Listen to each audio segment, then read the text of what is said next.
Bob Arum says that Devin the Dream Haney has to earn his shot with Teofimo Lopez. Fanboys go crazy. Let's get into it.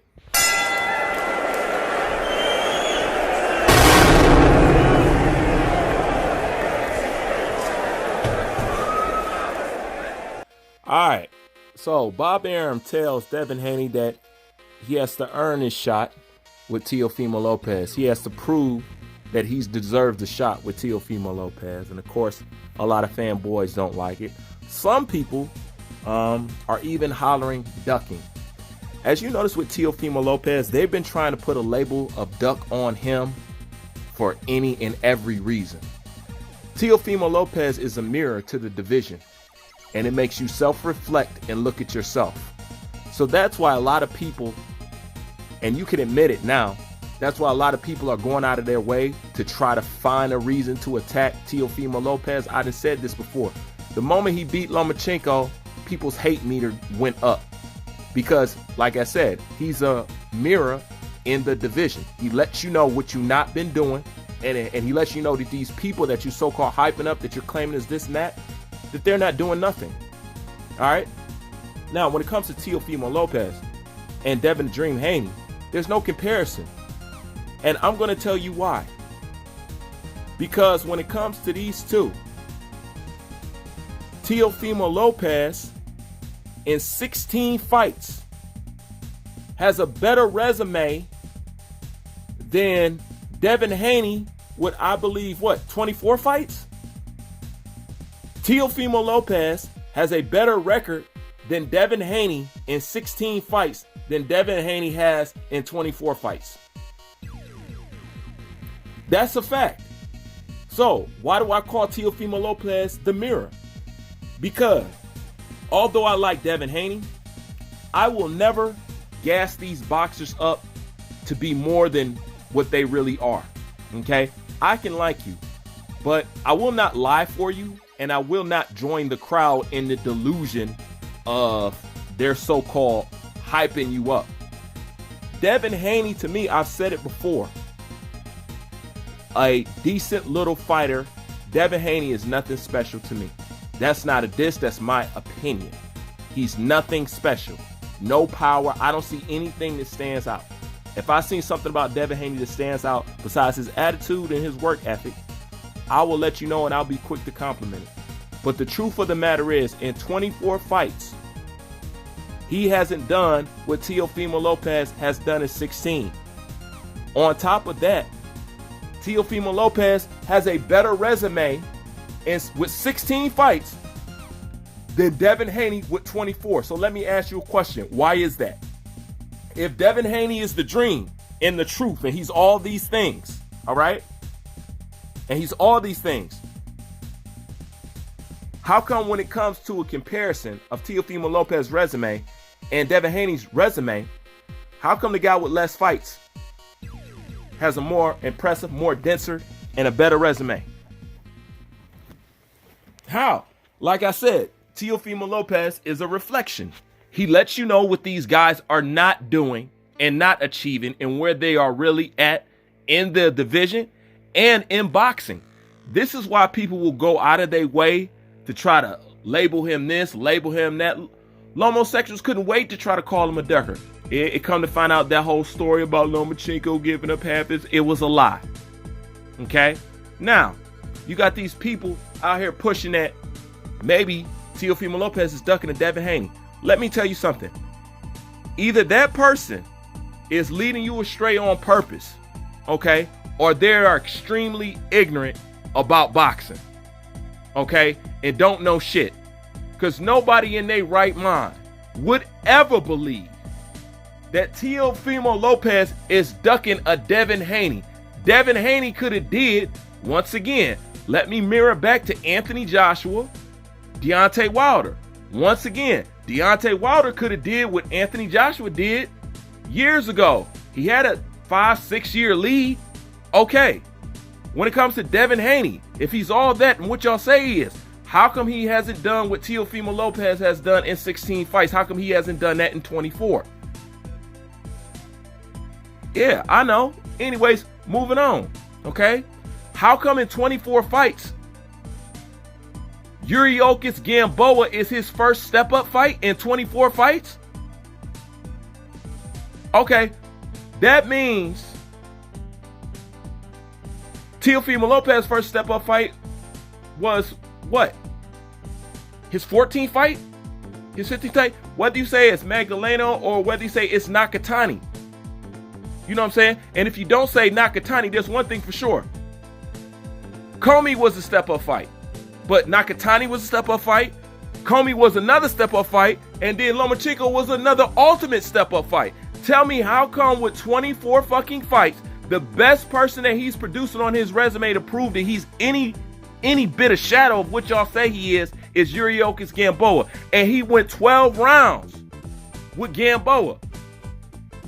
An old man who he should have been able to handle and knock out. But once again, Devin Haney ain't got no power. But once again, he went 12 rounds with an old man.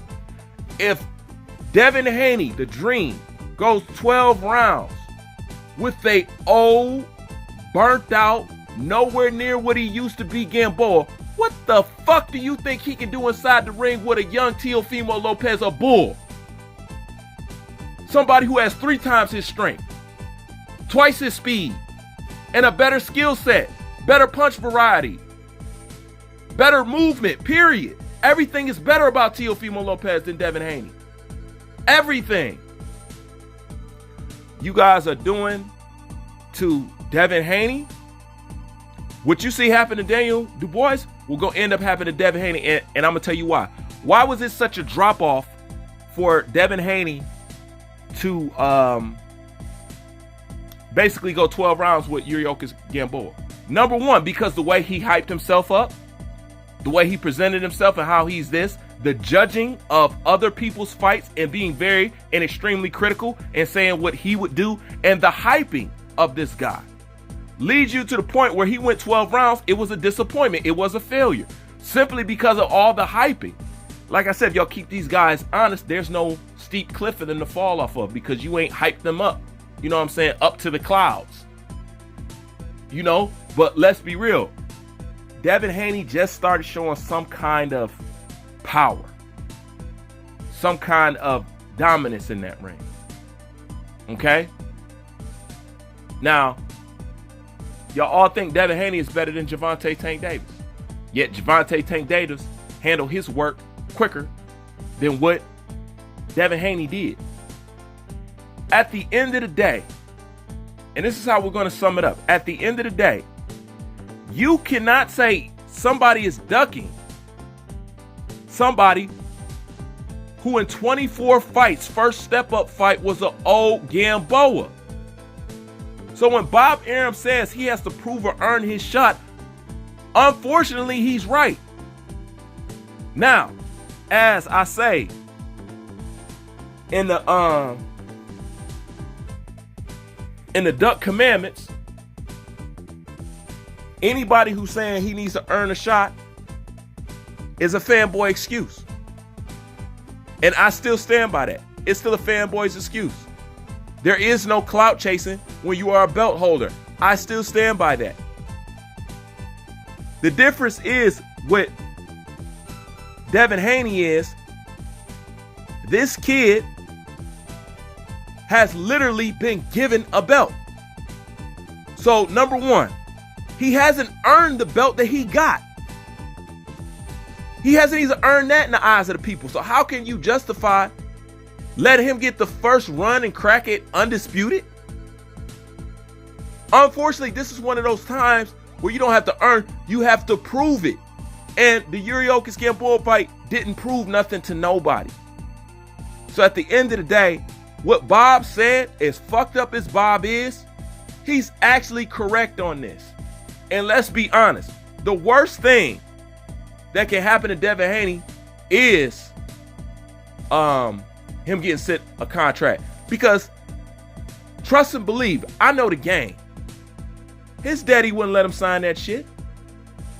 His team wouldn't let him sign that shit. They could be whatever to you.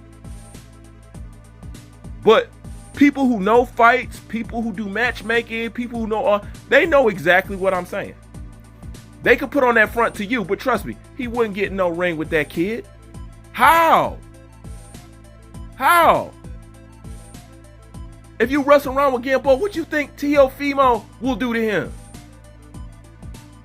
Up, I can hear it now. But the sparring. Listen. I know I already went over that plenty of times that I don't need to say it no more. But when it comes to Devin Haney, nobody stopped him from stepping up. He should have stepped up a long time ago.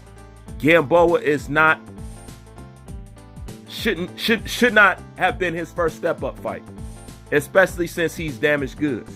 But the point is, at this point, when you want to compare Teofimo Lopez to Devin Haney is an underachiever. And that's just the truth of the matter. He's an underachiever. And you Devin Haney fanboy, I don't know really what you are, because I don't even think y'all really Devin Haney fanboys. Maybe y'all just ex-lomosexuals who hate. I don't know what you are. But trust and believe, when it comes to these two fighting, one of the worst things that could ever happen is they allow Devin Haney to make that match, because he'll lose. It don't take a rocket science to figure that shit out. You know what I'm saying? So ducking somebody who took 24 fucking fights and had a first step up fight, man, that's why I say at the end of the day, you content creators are disappointing. I mean, you really are. At the end of the day, I just want a straight shooter. I just want a straight shooter at the end. 9 times out of 10, if I want some straight shit outside the people who I already get a credit, the sporting icons, the UGC and all that, I gotta listen to my fucking self. I gotta listen to myself at the end of the day.